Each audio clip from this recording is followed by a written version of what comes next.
ဘောလုံးလောကမှာဂိုးပေါက်ကန်သွေးမှုတွေကိုရပ်တန့်ယုံသားမကအချိန်ကိုပါရပ်တန့်ပေးခဲ့တဲ့ဂိုးသမားတွေရှိခဲ့ပူပါတယ်။တမိုင်းတစ်လျှောက်အကောင်ဆုံးဂိုးသမား9ယောက်ကိုဖော်ပြပေးလိုက်ပါတယ်။နံပါတ်5 Chelsea ရဲ့နိုင်ရန် Patrick Schick သူ့ရဲ့ထင်ရှားတဲ့ဦးထုံးနဲ့မယုံနိုင်တော့အောင်တွန်းပြမှုတွေနဲ့သူဟာအကင်းထန်ဆုံးအချိန်တွေမှာတော့အမြဲတမ်းတည်ငြိမ်နေခဲ့ပါတယ်။တကယ် Premier League ကန်တဝင်းကစားသမားတစ်ယောက်ပါ။နံပါတ်4ခိတစ်ဘောလုံးကိုတော်လန်ပြောင်းလဲခဲ့တဲ့ဂိုးသမား Manuel Neuer ဆွီပါဂိုးသမားတစ်ယောက်လိုအမှန်တကယ်ကစားခဲ့တဲ့ပထမဆုံးဂိုးသမား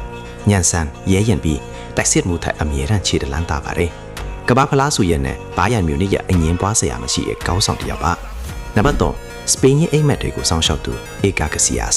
ရွှေရောင်မျိုးဆက်တစ်ခုရဲ့တင်ကေတဲ့ကဘာဖလားတစ်ချိန်နဲ့ဥရောပချန်ပီယံနှစ်ချိန်ရရှိခဲ့ပြီးအရေးအကြီးဆုံးအချိန်တွေမှာအဆုံးဖြတ်ပေးရဲ့ကကွယ်မှုတွေပြုလုပ်ခဲ့ပါတယ်။နံပါတ်2အီတလီဂလက်တီအေတာဂျီယန်လူယီဂျီဘဖော်ဘောလုံးမှာရှားပါးမြင်ကြရတဲ့ထူးခြားတဲ့ပတ်တန်ရှင်နဲ့အတူအမြင့်ဆုံးအဆင့်မှာ20ကျော်ဖြတ်တန်းခဲ့ပါတယ်။စိတ်အားထက်သန်မှုခေါင်းဆောင်မှုနဲ့တသက်မှတ်တရှိမှုတွေရဲ့ထာဝရဆန်ပြပါပဲ။နံပါတ်1 Black Spider လို့လူသိများတဲ့မတည်နိုင်တဲ့ကိုသမားအမြဲတမ်းခက်မှန်ရခဲ့ပြီးအမြဲတမ်းအဆုံးဖြတ်ပြီးနိုင်သူတမိုင်းတစ်လျှောက် Ballon d'Or ဆုကိုရရှိခဲ့တဲ့တူသောကိုသမားကျွန်တော်တို့ဘသူ့အကြောင်းပြောနေလဲဆိုတာခင်ဗျားသိပါတယ်။သူ့နာမည်ကိုမှတ်ချက်မှာရေးခဲ့ပါ။